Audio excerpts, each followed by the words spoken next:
P4 అంటే ఏంటి? Public private people partnership అంట. అంటే ధనికుల యొక్క సంపదను తీసుకొచ్చి పేదలకు పంచి, దానికి సాధనంగా మీడియేటర్గా ప్రభుత్వం ఉండి ధనికుల సంపదను పేదలకు పంచి మొదటి దశలో 20 లక్షల మందిని బయటికి తీసుకొచ్చేది P4 అంట. ఇది సాధ్యమయ్యే పనేనా? మీరు చెప్పింది ఏంది? సంపద సృష్టించి పేదలను బయటికి తీసుకొస్తున్నారు. ఈరోజు ఏం చెప్తా ఉన్నారు? జనాల దగ్గర అడుక్కొచ్చి పేదలను బయటికి తీసుకొస్తామన్నారు.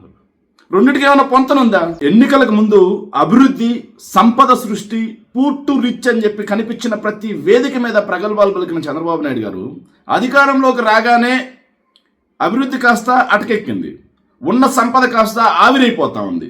పూర్ టు రిచ్ అనేది కాస్త P4 అనే ఒక పేరుతో రూపాంతరం చెందింది.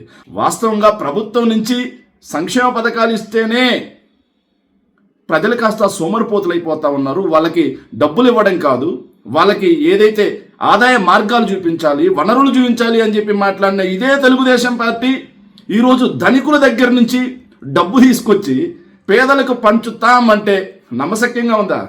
చంద్రబాబు నాయుడు గారు ఎన్ని గాలి కబుర్లు చెప్తారు. ఇక ముందుగా ధనవంతుల డబ్బు తీసుకొచ్చి పేదలకు పంచాలంటే 2 ఎకరాలతో మొదలై దేశంలోనే అత్యంత ధనిక సీఎంగా పేరున్నటువంటి తమరి సంపద కదా పంచాలి.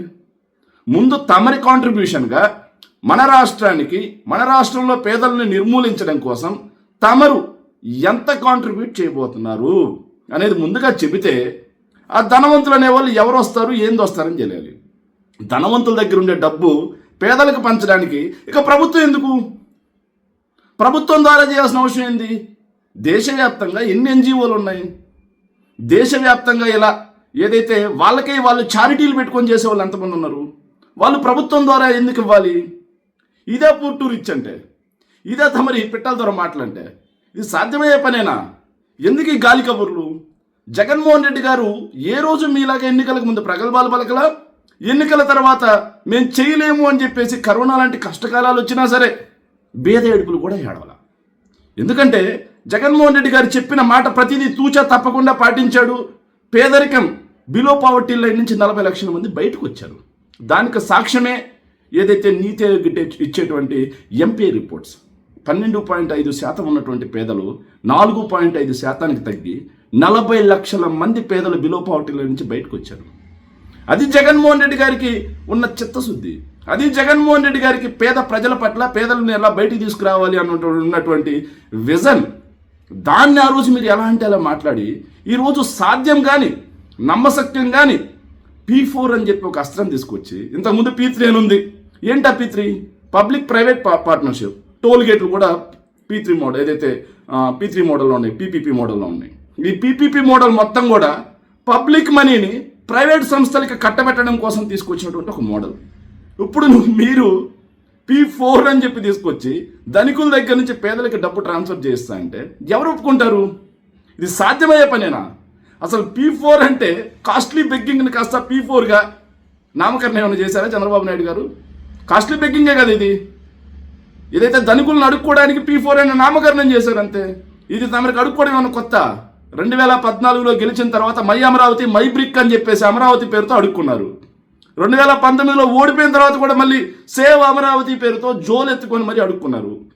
ఇప్పుడు కాస్త మళ్ళీ P4 అనే పేరుతో మళ్ళీ అడుక్కుంటున్నారా? అడుక్కోవడం కోసం అధికారం ఇచ్చింది ప్రజలు. చంద్రబాబు నాయుడు గారు, మన రాష్ట్రంలో P4 అనేది నడిచే అవకాశమే లేదు, కానీ A4 మాత్రం అద్భుతంగా నడుస్తూ ఉంది. ఆ A4 అంటే ఏంటంటే, మీరు చెప్పిన అభివృద్ధి అటకెక్కింది, ఆదాయం కాస్త ఆవిరైపోతుంది, అదేవిధంగా అరాచకం కాస్త అక్రమ అరెస్టుల పేరుతో అరాచకం కాస్త రాజ్యమేలుతా ఉంది. ఇలా మీరు చెప్పినటువంటి అవినీతి ఆకాశాన్ని అంటుంది. ఈ A4 సర్వే నడుస్తూ ఉంది తప్పిస్తే, A4 విధానం నడుస్తుంది తప్పిస్తే P4 విధానం నడిచే అవకాశమే లేదు. చంద్రబాబు నాయుడు గారు, దయచేసి మళ్ళీ చెప్తున్నా, ఇలాంటి గాలి కబుర్లు ఈనాడు జమానాలో అయిపోయాయి. ఇప్పుడు మొత్తం ప్రతి ఒక్కరూ కూడా గూగుల్ చూస్తూ ఉన్నారు. ఈ P4 సర్వేలు, G4 సర్వేలతో రాష్ట్ర ప్రజలను మభ్య పెడదామంటే, ఇచ్చిన సంక్షేమ పథకాలు ఏమి హామీలు చేయము అంటే, మీరు చెప్పిన అభివృద్ధి కాస్త ఆవిరి చేస్తామంటే, సంపదను ఆవిరి చేస్తామంటే రాష్ట్ర ప్రజలు ఊరుకునే పరిస్థితి లేదు. కాబట్టి మీకు మంచి ఒక ఫాలోవర్గా, మీ మీద అత్యంత ఇష్టుడిగా ఓ మంచి సలహా చెప్తున్నాను సార్. మీ వయసు రీత్యా మీరు రాజకీయాల నుంచి తప్పుకొని ముఖ్యమంత్రి పదవికి రాజీనామా చేసుకొని ఇంట్లో కూర్చొని రామకృష్ణ అనుకుంటే మీకున్న కొద్దో గొప్ప పేరైనా ఉంటుంది, కానీ లేకపోతే రాష్ట్ర ప్రజలందరూ కూడా మూకుమ్మడిగా మిమ్మల్ని చీకొట్టక తప్పదు. ఎందుకంటే ఎన్నికలకు ముందు తమరు చెప్పింది ఏంటి, ఎన్నికల తర్వాత తమరు చేస్తుంది ఏంటి? పూర్టు రిచ్ అంటే ఏదో అనుకున్నారు, P4 విధానం తీసుకొచ్చి అడుక్కొచ్చి తీసుకొచ్చి వాళ్ళకి ఇస్తామంటే దీనికి ప్రభుత్వాలు ఎందుకు? ఇంకా ప్రభుత్వం అన్న తర్వాత పాలసీ తీసుకొస్తుంది. ఆ పాలసీ ద్వారా పేదలకు ఏ విధంగా లబ్ధి చేరుస్తాం, పేదలకు సంక్షేమ పథకాల లేకపోతే అభివృద్ధి ఫలాలను వాళ్ళకి ఎలా అంటజేస్తాం? మీరు చెప్పింది ఏంది? సంపద సృష్టించి పేదలను బయటికి తీసుకొస్తున్నారు. ఈరోజు ఏం చెప్తా ఉన్నారు? జనాల దగ్గర అడుక్కొచ్చి పేదలను బయటికి తీసుకొస్తామన్నారు. రెండింటికి ఏమైనా పొంతనుందా? ఇది అయ్యే పనేనా చంద్రబాబు నాయుడు గారు? కాబట్టి మళ్ళీ చెప్తున్నాం, రాజీనామా చేసి ఇంట్లో కూర్చొని రామకృష్ణ అనుకుంటే కొద్దో గొప్ప పరువు కాస్త నిలబడుతుంది. Thank you.